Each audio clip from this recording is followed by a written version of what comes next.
Thank you all for being here on this Shabbat to celebrate together. I don't usually check the news on Shabbat,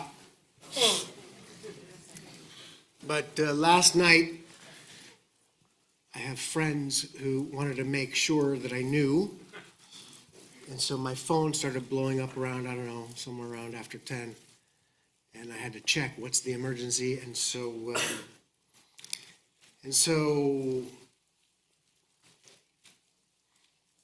our hearts and our prayers go to all the innocent civilians in Iran and in Israel and elsewhere that are affected by war.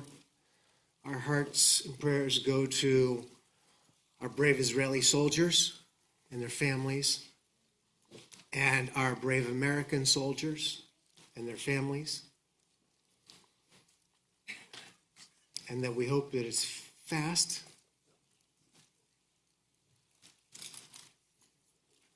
And that goodness triumphs and it leads to a good outcome. Many of us have relatives in Israel who are basically staying in their safe rooms and shelters. Some of us have children. Some have grandchildren. Some of us have siblings and cousins and parents. And I know for many of our Israeli congregants, not just Israeli, that we're all checking in on our family members and our friends and our cousins. And it'll be a while. It'll be a few days. And I say that all as a as a prelude to this sermon, which obviously I wrote prior to knowing what would happen late last night in the early morning. And I wonder if it'll sound a little bit more resonant or less, you'll decide. I knew that it would be a strong message to begin with and thought-provoking.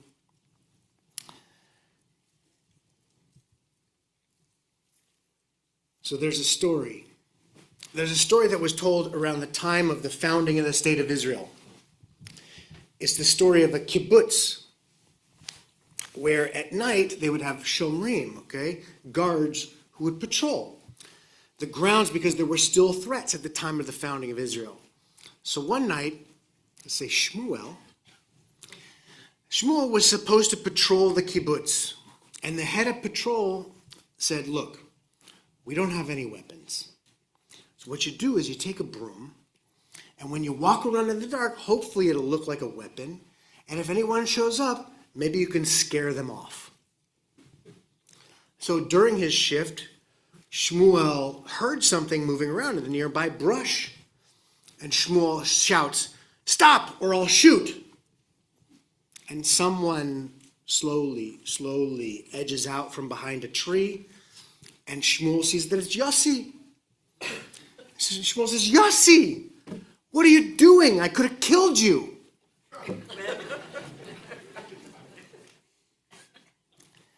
Now that story reminds us that the beginning of the founding of the state of Israel, it was really sticks and stones, and we were so vulnerable. And if you want to know why we were there, willing to be so vulnerable, I'll take you back to the beginning of the same century, to 1903, when a Russian boy was murdered in the city of Kishinev. Nobody knew who did it, although it was later revealed that it was a relative. But that was the occasion for the resurrection of the blood libel in Kishinev, and the people of the city set against the Jews, despite the fact that the President of the United States at that time, Theodore Roosevelt, protested to the Tsar for protection. And in 3 days of rioting, over 120 Jews were murdered, over 500 injured, women and girls violated, hundreds of houses burned and looted to the ground. Here's the description as written on April 28, 1903 in the New York Times. The Jews were taken wholly unaware and were slaughtered like sheep. The local police made no attempt to check the reign of terror. At sunset, the streets were piled with the corpses of the dead and the bodies of the wounded. Those who could make their escape fled in terror. The city is now practically deserted of Jews. That was just 3 days. 2 years later, in 1905, there was another pogrom in Kishinev after some Jews returned. But 4 months after that first pogrom in 1903, the Sixth Zionist Congress happened. And Joseph Chamberlain, the British statesman, father of Neville, basically put it like this to the Jews, to the Zionist Congress. Look, Israel's a mess. We can't give you Israel right now. But today, right away, we can give you a part of the land that's actually now a part of Kenya. But at the time, it was called the Uganda program. It's open and it's safe. You can have that. This may seem totally improbable to us today, but I want you to know that the head of the Russian Zionist delegation, Yechiel Klenov, when he heard this offer, prayed the Shechianu prayer because he thought that if we don't take it, Russian Jewry is doomed. He thought pogroms would break out all over Russia. Sadly, he wasn't wrong about that. And so they brought the Uganda proposal before the Zionist Congress, and among its supporters was none other than the prophet of the Jewish state, Theodor Herzl. Because Herzl understood how much danger the Jews were in. Now I want to bring in the words of someone who was there to describe what happened at the Uganda vote. From the autobiography of Chaim Weizmann, who, as you may know, later became the first president of the State of Israel. He recounts, "The vote was by name. My late father voted yes. I voted after him with no. The names of the two delegates from Kishinev were called, and both said in Hebrew, lo, no. Poor Herzl grew pale, and from that moment, he became a true Zionist. He understood the depth of the tragedy and the depth of the idea, and he resolved to begin the practical work of Israel, even if slowly, even if only symbolically, with a few hundred pounds. I can remember Herzl saying to me after the vote, I do not understand. The rope is around their necks, and still they say no. Yes, the rope was and still is around our necks, and yet we said no. Because that's what it meant to be a Zionist in the early part of the 20th century, which was to insist that our only home is Eretz Israel, the land of Israel, and that the physical safety of the Jewish people is frankly less important than reclaiming our heritage. We always talk about Israel in terms of it being the only place in the world that will make Jews safe, but there's more to it than Jews being safe. Otherwise, Weizmann would have voted yes for Uganda. It's just as much about where we are safe. In fact, later, when Weizmann was testifying in front of the British House of Lords and was asked, why do you Jews insist on Palestine? Why don't you just take Uganda? It's open, it's easy. And you know what Weizmann said? He said, that is like me asking you why you would drive 20 kilometers to visit your mother when there are so many nice old ladies living right on your street.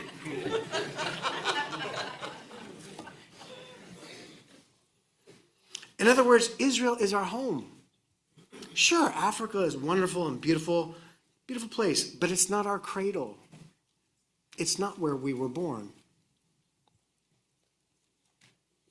Every time Jews think we rest secure, we find out real fast that we really can't.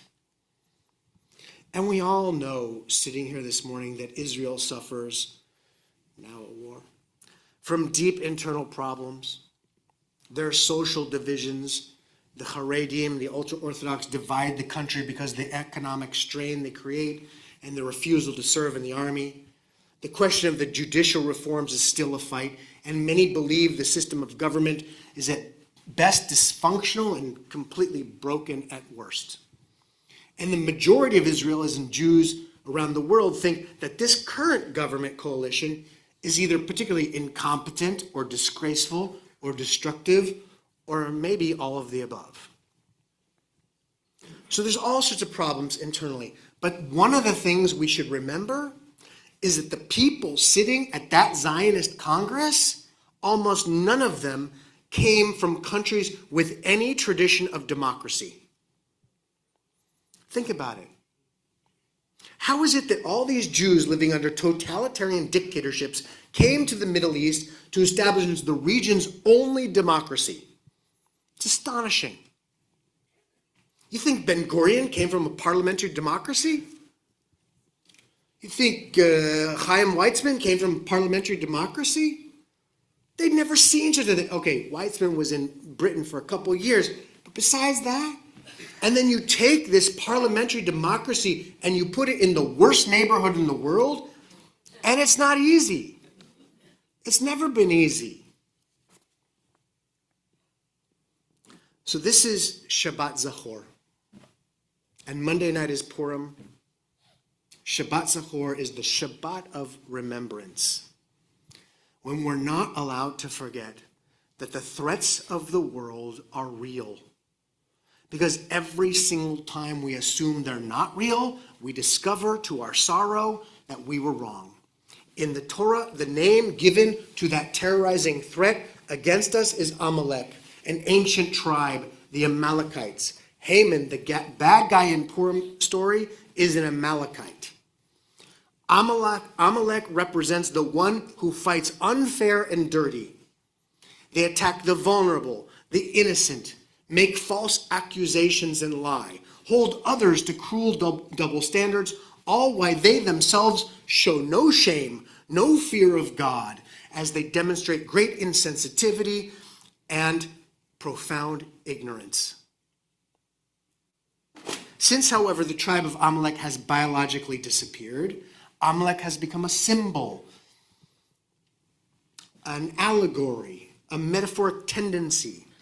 As one medieval commentary declares, you should know that in every generation it is Amalek who rises to destroy us, and each time he clothes himself in a different nation.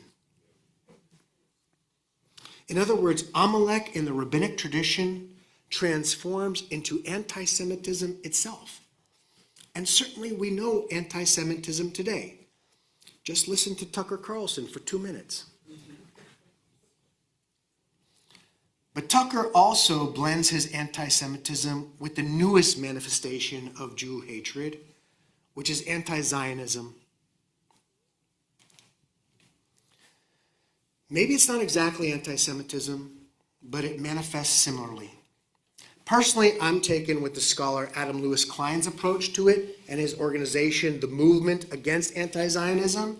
Shaul Kellner from Vanderbilt University is important reading on the topic, as is Isabella Tabarovsky. And when you put them all together, you see that anti-Zionism is obviously not mere criticism of Israeli governmental policies. We all do that. I actually don't care whether anti-Zionism is technically anti-Semitism or not. Anti-Zionism today is simply an anti-Jewish hate movement. If you want to test whether it's an anti-Jewish hate movement, just ask yourself, would the anti-Zionist rhetoric and behavior I'm seeing here make Hamas happy? Would Hamas approve? So for me, it's clearly an anti-Jewish hate movement that essentially demands Jews to amputate a core component of their core Jewish identity, which love of Israel obviously is. To see it as a hate movement, just look at anti-Zionism based upon what it says and does.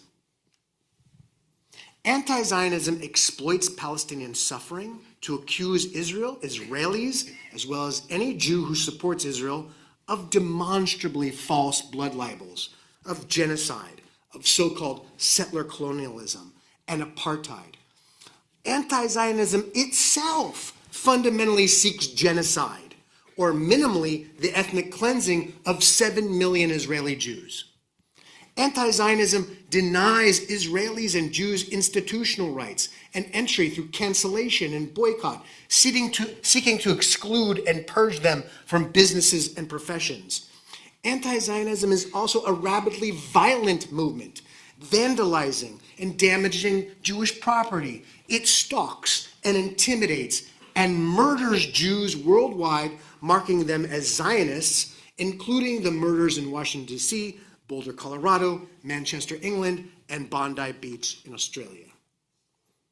And every single day, the media frames this hate movement in a totally warped way, claiming it to be a reasonable political dispute, and then tries to hammer into us that the entire conflict in the Middle East is about Israel and the Palestinians, and in their frame, Israelis are more numerous, more prosperous, and stronger.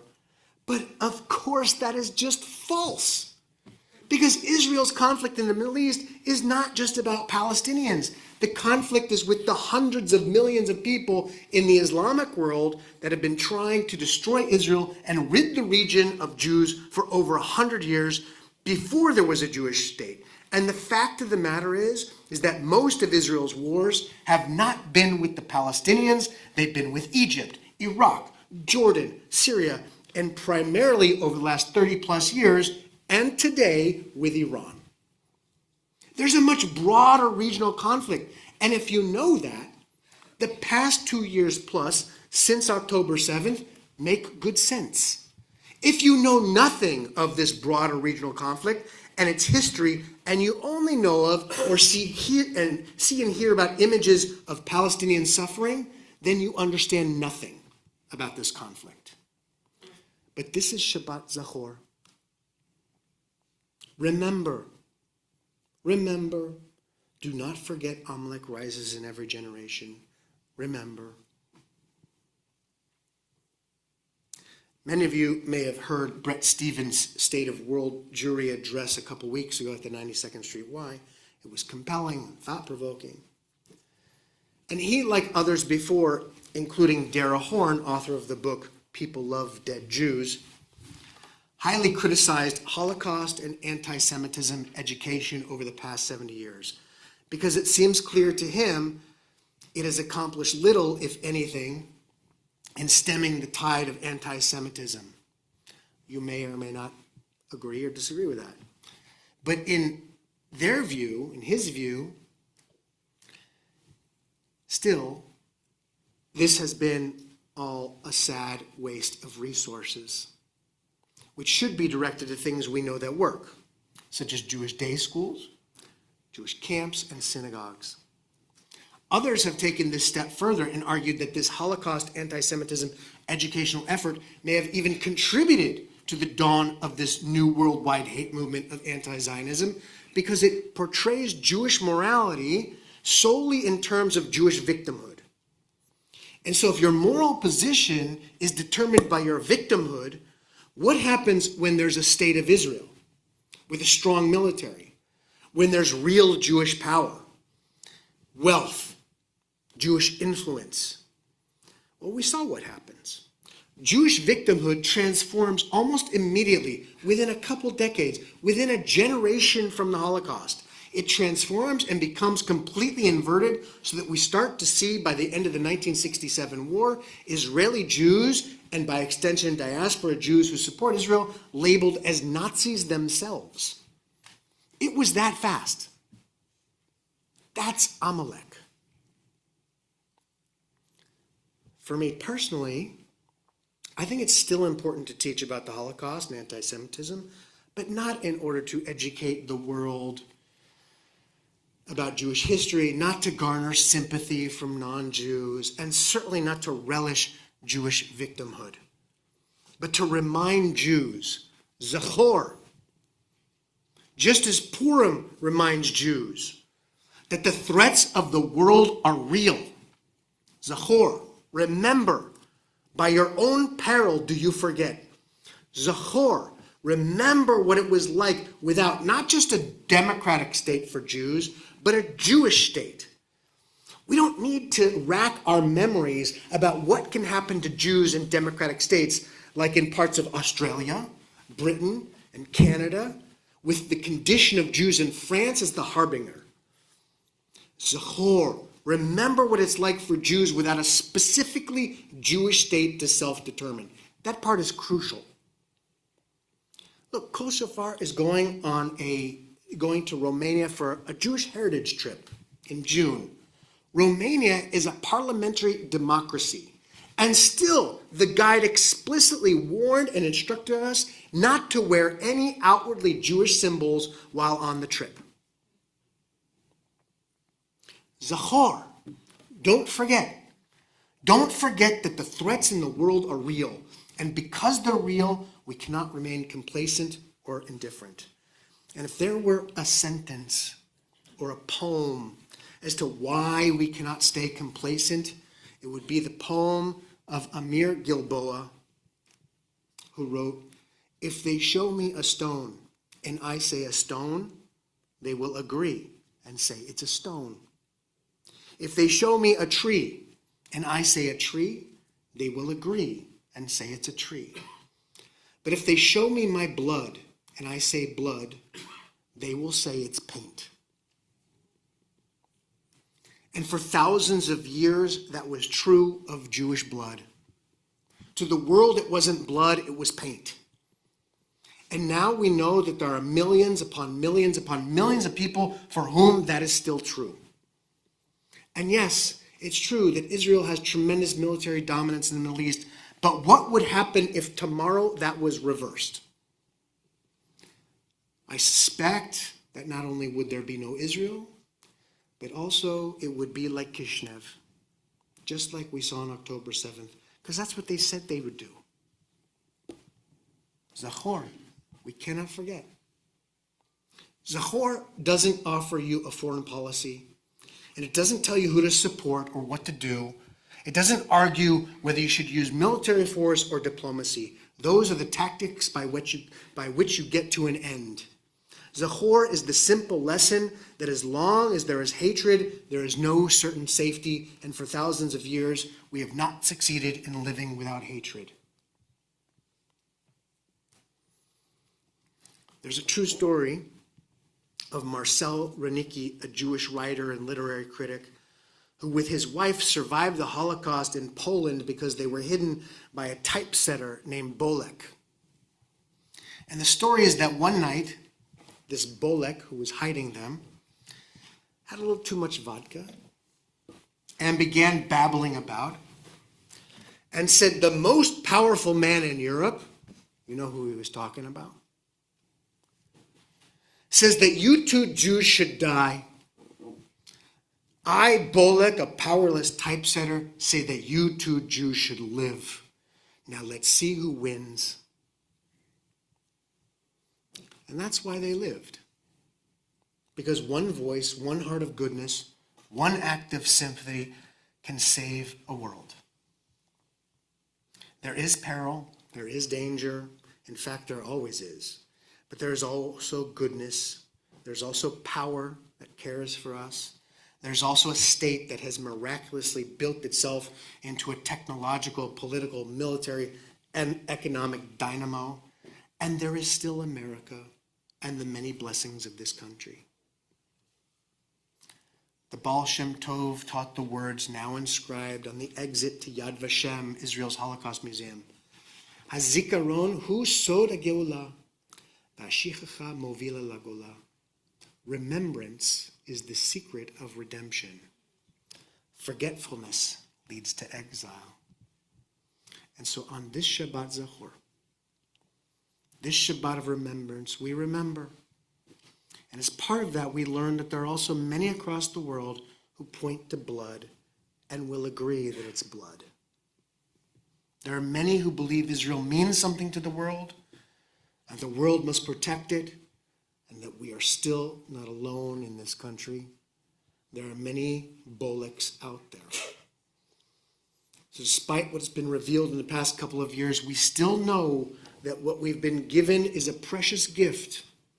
The greatest gift the Jewish people have ever been given in thousands of years. And we must learn the lesson of Shabbat Zachor, which is that with any gift, that requires vigilance, and any gift requires protecting.